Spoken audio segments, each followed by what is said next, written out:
Assalamualaikum warahmatullahi wabarakatuh. Insya Allah pada pertemuan kali ini kita akan menjelaskan tentang rahan. Apa itu rahan? Nah, definisi rahan ini mengacu pada sebuah perjanjian dalam sistem pinjaman syariah di mana pihak pemberi pinjaman akan menahan salah satu harta milik si peminjam. Berdasarkan istilah syariah, rahan dapat diartikan sebagai menjadikan harta benda sebagai jaminan utang untuk dilunasi dengan jaminan tersebut ketika tidak mampu melunasinya. Harta ini akan digunakan sebagai jaminan pinjaman atau bisa kita sebut sebagai gadai.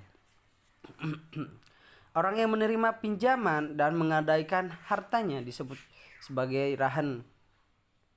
Sedangkan orang yang memberi pinjaman dan menerima harta jaminan disebut murtahin apabila peminjam tidak dapat membayar seluruh atau sebagian utang harta yang digadaikan tersebut akan digunakan untuk melunasinya. Nah, untuk sumber hukumnya, setiap akad dalam syariat Islam termasuk rahan wajib merujuk pada dua sumber utama, yaitu Al-Quran dan hadis. Berikut ini adalah penjelasan mengenai sumber hukum dari akad rahan yang perlu Anda ketahui. Nah, yang pertama, dalam Al-Quran, berbagai ulama fikih sepakat bahwa hukum akad rahan adalah praktik yang diperbolehkan.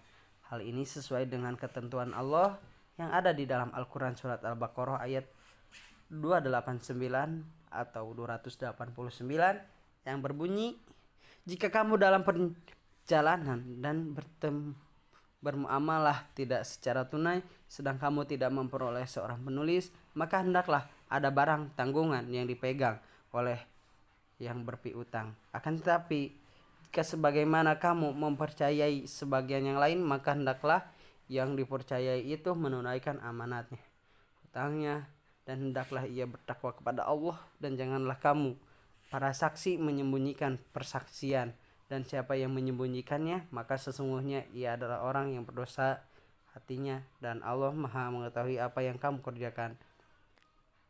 Melalui ayat yang dijelaskan di atas dapat disimpulkan bahwa apabila kita sedang berada dalam keadaan berpergian dan ingin melakukan suatu transaksi hutang piutang namun tidak kunjung mendapatkan seorang yang adil dalam bertransaksi, maka kita dapat meminta kepadanya sebuah bukti sebagai bentuk kepercayaan. Bukti ini dapat ditunjukkan dengan penyerahkan sesuatu berupa barang atau benda sebagai jaminan atau hutang. Dan yang kedua, hukum dari hadis. Sumber hukum selanjutnya berasal dari amalan Rasulullah SAW yang menjadi landasan para ulama fikih untuk sepakat mengatakan bahwa akad rahan adalah hal yang diperbolehkan. Anda dapat mengetahuinya melalui hadis riwayat Al-Bukhari dan Muslim sebagaimana dikisahkan Ummu Mukminin Aisyah yang berbunyi sebagai berikut.